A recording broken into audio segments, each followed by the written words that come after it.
warahmatullahi wabarakatuh.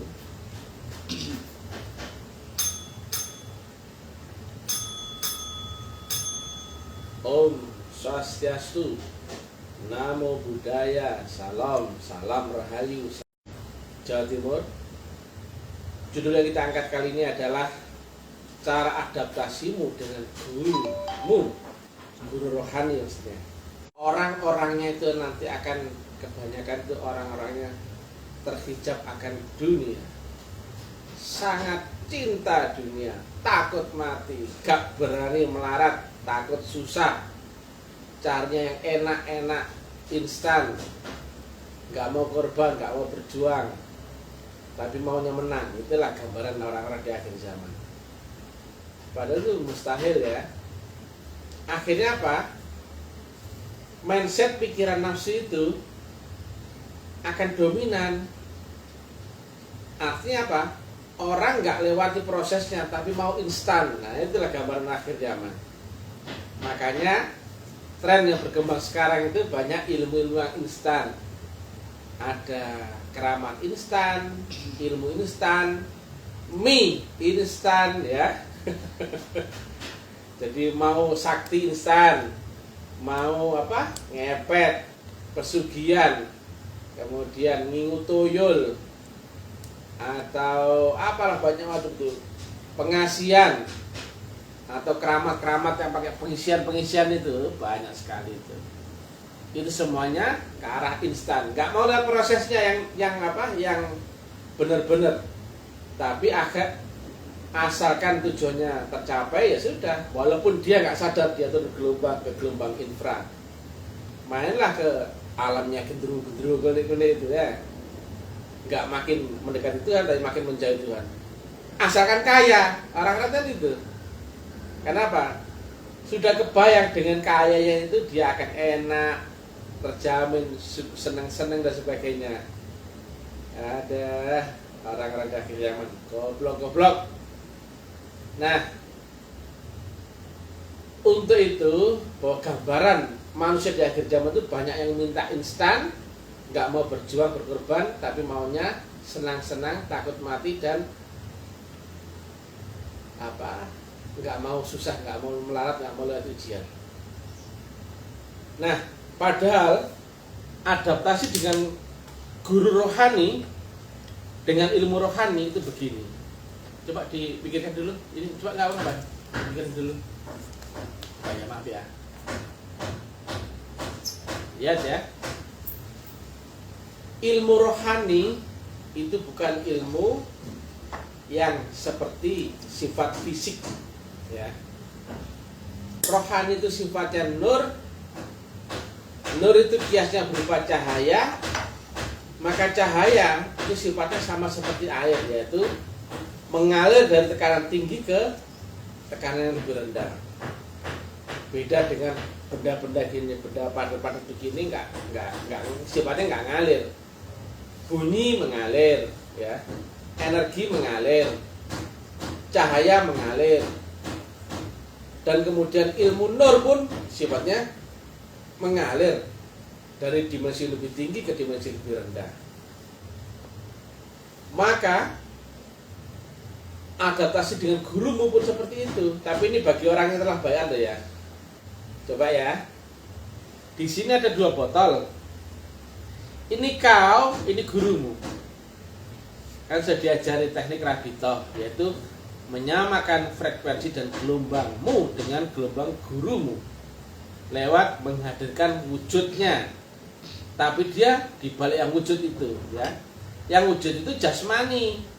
Sedangkan gurumu guru rohani, maka guru rohani adalah guru di balik yang wujud daripada jasmani yang kau lihat dari gurumu itu. Selama kau hanya melihat wujud jasmani gurumu, kau belum masuk ilmu rohani. Ya. Ilmu rohani itu ilmu di alam rohani, bukan di alam jasmani. Maka kau yang di sini mesti trans dulu, pindah gelombang ke dimensi rohani. Nah, adaptasinya sederhana, yaitu kau mesti menyamakan frekuensi dan gelombangmu dengan gelombang gurumu, dan adaptasi di bakti korban dan pengabdian. Lihat ya, kalimat yang di dalamnya disampaikan oleh kitab ya. Urusi urusanku, maka akan aku urusi urusanmu. Berjalan kau datang kepadaku, berlari aku menyambutmu. Berzikirlah engkau akan kehendaku, niscaya aku akan berzikir akan engkau. Artinya apa? Untuk menjolok segala sesuatu yang turun dari yang maha mutlak, engkau mesti dulu berbuat. Ya, berzikirlah engkau akan kehendaku, niscaya aku akan berzikir akan engkau. Berjalan kau datang kepadaku, berlari aku menyambutmu. Urusi urusanku, akan aku urusi urusanmu. Ya, kita ngurusi Tuhan dulu, maksudnya begini dulu, naik dulu. Nah, itu kan kontradiktif dengan apa ya? Mindsetnya orang. Bahasanya mereka ini nggak mau berkorban, nggak mau berjuang, berbakti, berarti nggak mau. Tapi berharap dapat keajaiban, karena Tuhannya dikira tukang sulap, asal minta, asal memohon, tapi nggak lihat proses. Oh, nggak mungkin, ya. Akhirnya apa? Yang ngabulkan doanya bukan Tuhan, tapi dikira Tuhan. Oh, doaku terbalas, padahal bukan Tuhan. Karena logika saja, hanya yang sampai baru yang berbalas. Ya, sholatmu sampai baru dibalas. Zikirmu sampai baru dibalas gitu loh. Nah, kalau nggak sampai mana bisa dapat balasan? Gak berlaku. Allah berzikir akan dirimu, Allah menyambutmu, Allah ini itu kepada dirimu, nggak mungkin ya. Maka rahmat Tuhan itu nggak mungkin turun kalau nggak dijolok. Nah, tapi menjolok rahmat Tuhan itu sulit. Sebenarnya gampang, tapi prakteknya yang sulit. Kenapa? Rata-rata manusia akhir zaman orang yang gegem cinta hartanya loh. Kemudian apa? Nggak mau korban, nggak mau berjuang, nggak mau berabdi, nggak mau berbakti. Maunya yang enak-enak, enjoy, cepat, instan lah, selamat. Nah, itu umat akhir zaman. Nah, kita nggak ngomongin orang goblok-goblok gitu. Kita membahas yang di internal kita ya. Orang-orang yang telah ketemu guru rohani yang telah mendapatkan bayat. Lihat ya tadi ya. Ini engkau, ini gurumu. Lihat bahasa Nabi Isa. Umpamakan roti ini adalah dagingku, anggur ini adalah darahku, makan kita sama-sama. Itu artinya menyamakan spiritmu dengan spirit gurumu, menyamakan frekuensimu dengan frekuensi gurumu. Demikian juga disampaikan oleh Sri Krishna. Berbakti kau kepadaku tidak dihitung berbakti kepada dewa, tapi berbakti kau kepadaku sama halnya kau berbakti kepada yang maha kuasa. Menyamakan baktimu, korbanmu dan sebagainya kepada guru rohanimu yang dibalik Sri Krishna, maka kau sama halnya berbakti kepada yang maha kuasa atau Tuhan itu.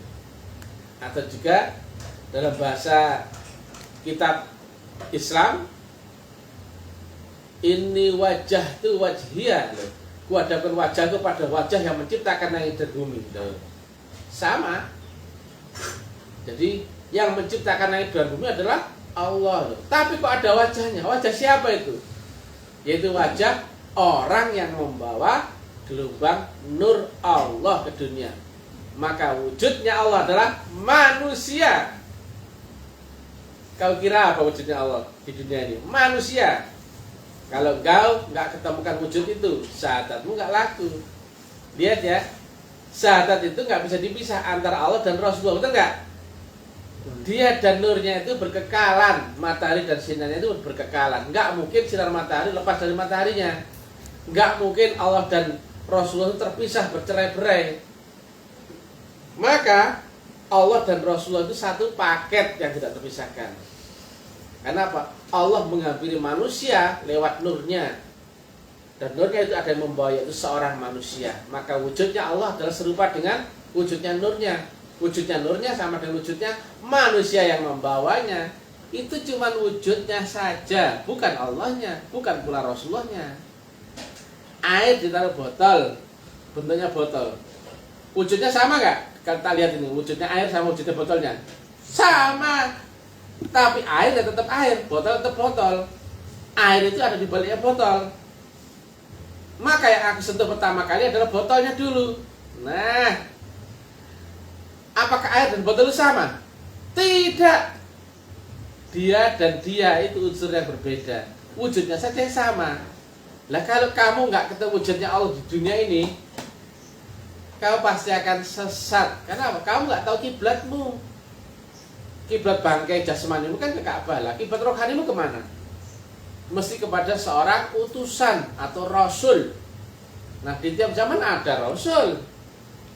Zaman dahulu sampai zaman Nabi Muhammad, terang-terangan ada rasul. Tapi di zaman setelah Nabi Muhammad, rasul itu adalah al-ulama warasatul anbiya, yang diwarisi. Jelas tak? Maka ada estafet yang waris mewariskan, sambung menyambung, nggak putus.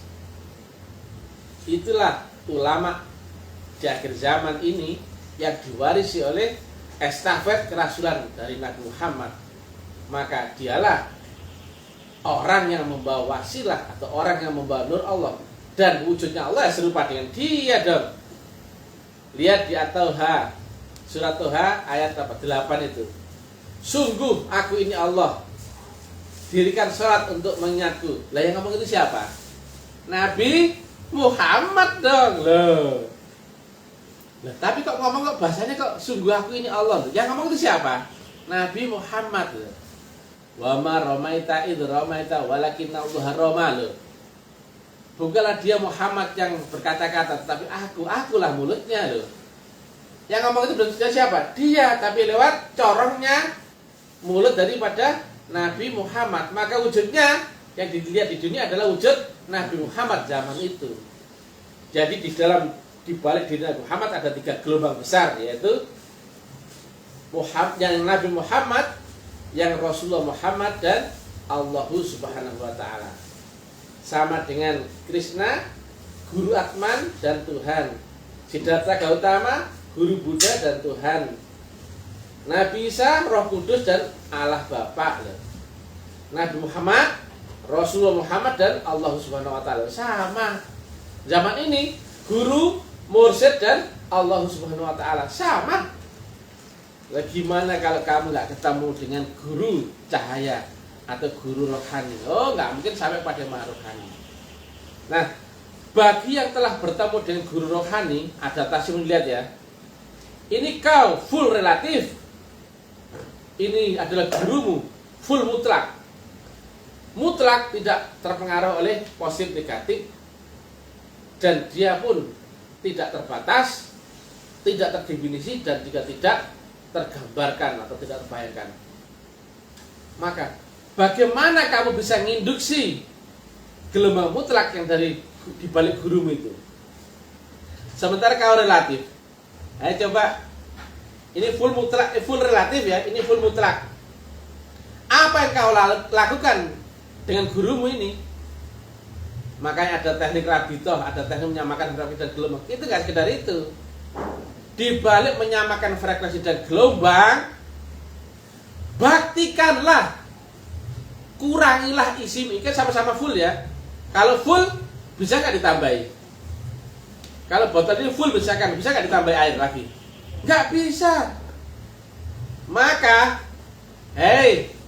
botol full yang relatif dirimu, mati-matian kau salurkan isi di dalam dirimu, baktikan kepada gurumu. Mati-matian ke sini. Maka secara otomatis yang dari sini akan mengalir ke sini, sebaliknya ya. Saya ulang ya. Ketika ini mati-matian mengalirkan isi dalam dirinya kepada gurumu, maka gurumu secara otomatis akan mengalirkan isi yang di balik gurumu itu kepada dirimu. Ketika kau mengorbankan 1% di dalam dirimu, maka gurumu pun akan mengembalikan 1% mutlaknya ke dalam dirimu. Jika 2% kau alirkan, 2% pun yang akan kau terima. Itulah matematika ya, fisika ya. Jika kau mengalirkan 60% dalam dirimu, 60% pula yang dari gurumu kembali. Dia tetap mutlak. Ya, mutlak gak terpengaruh. Allah pun gak minta disembah, tapi nyuruh nyembah loh. Itu karena prinsip tadi. Nanti kan ada yang nyinyir, goblok-goblok itu.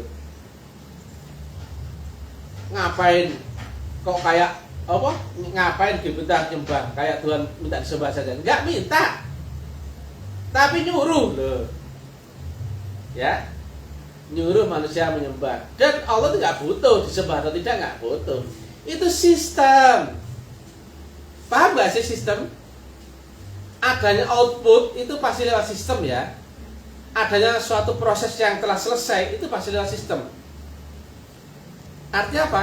Kau nggak akan berubah kalau nggak lewat sistem itu loh. Gitu loh, blok ke blok. Ya, cobalah sekali-sekali ya.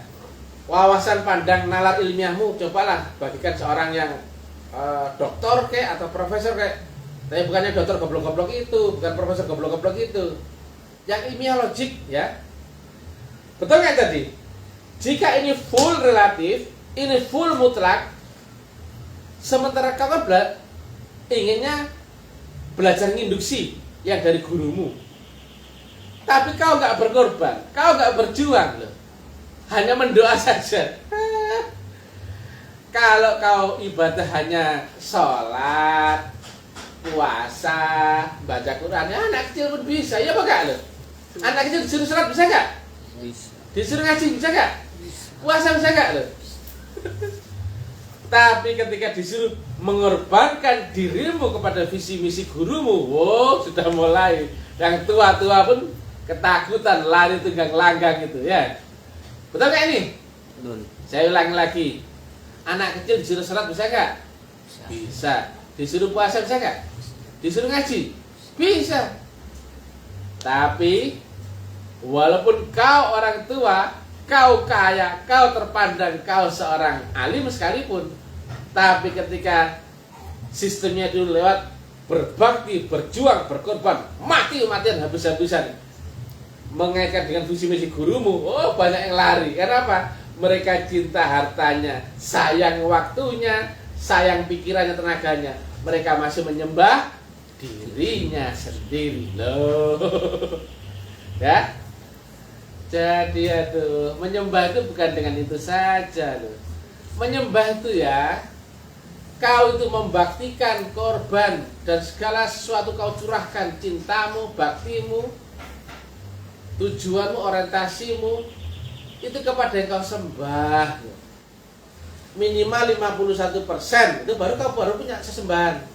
Lah kalau kau masih menyembah, hartamu untuk dirimu, waktumu untuk dirimu sendiri, pikiranmu untuk dirimu, tenagamu untuk dirimu, kau masih menyembah dirimu sendiri ya. Sekali lagi ya, kau relatif full, gurumu adalah mutlak full, maka mau nggak mau kau harus berjuang mati-matian membaktikan isi dalam dirimu kepada gurumu. Korbanlah hartamu, waktumu, tenagamu, pikiranmu. Kau korban 25%, mutlak pun akan mengalir dalam dirimu 25% juga. Betul apa kak? Aduh, umat akhir zaman yang lucu-lucu, gobloknya minta ampun. Itu sistem ya, bahasanya Mr. TM. Ini bukan kiai ya, bukan ustadz, bukan. Ini Mister ya. Ini juga bukan pesantren, bukan tempat ngaji dengan identitas keagamaan tertentu. Tidak, ini kampus. Kampus ya, suka-suka saya. Ada memberlakukan rukun syarat, donasi dan sebagainya. Kamu yang ngantarkan anakmu kuliah saja disuruh bayar nggak? Bayar, blok-blok ya enggak? Ada uang pendaftaran, uang ini, uang administrasi, uang gedung loh. Itu kampus. Ngapain pusing amat kalau saya membuat ini dengan kemasan kampus, dengan donasi sabila. Itu pun dananya pun kita peruntukkan untuk dakwah juga, goblok, nalarmu tuh. Kalau goblok jangan itu kan.